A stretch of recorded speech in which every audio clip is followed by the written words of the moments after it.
Gin is a distilled alcoholic spirit. It's flavored primarily with juniper berries.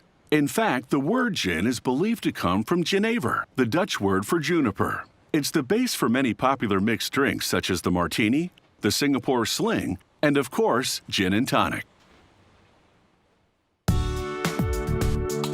This microdistillery produces gin in small batches using the slower distillation process.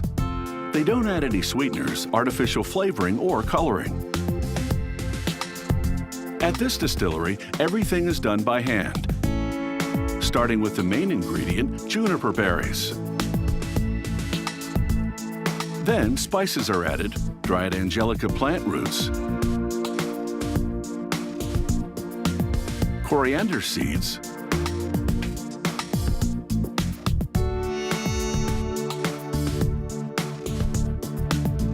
lemon peel, and cardamom.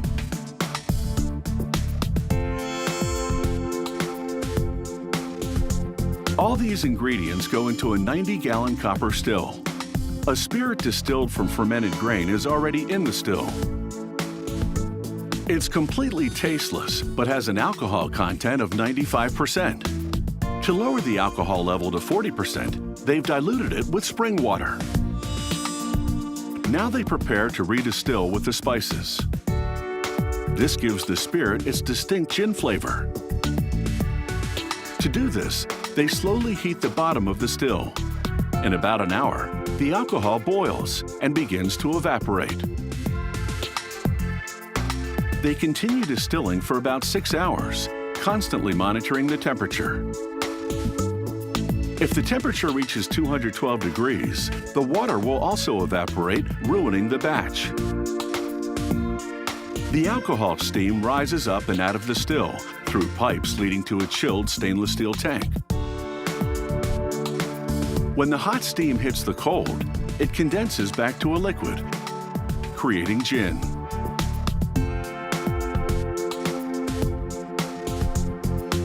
Throughout the distillation process, they take samples to measure the density and temperature.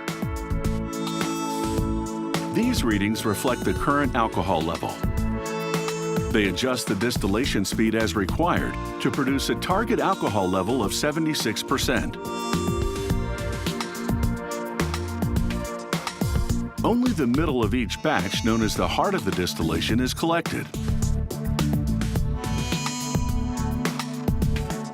This particular distillery adds another step.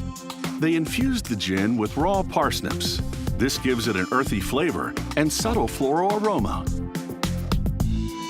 They peel and slice the parsnips, place them in a tank, then pump in the gin. After a couple of days, they pump it through filters on the way to a storage tank. Then they dilute the gin with water to lower the alcohol level to 43%. Before bottling, the distillery draws samples for quality control testing. They examine the color, the aroma, and of course, the taste. There will be slight variations in flavor based on the freshness of the parsnips.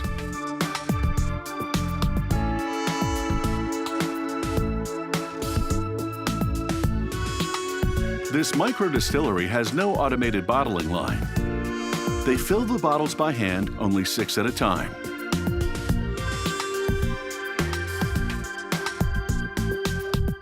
They cork each bottle individually with a hand-operated press.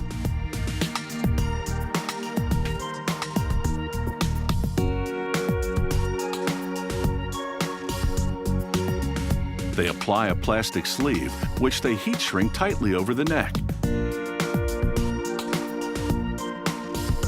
The consumer pulls a small gold tab to remove the seal and uncork the bottle.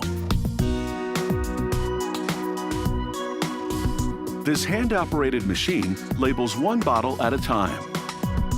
The machine removes the backing to expose the adhesive, then presses the label onto the bottle. This is a London dry gin, meaning it's made with the traditional ingredients and contains no added sweeteners or colorings. This distillation process is how gin was made before the age of large commercial distilleries.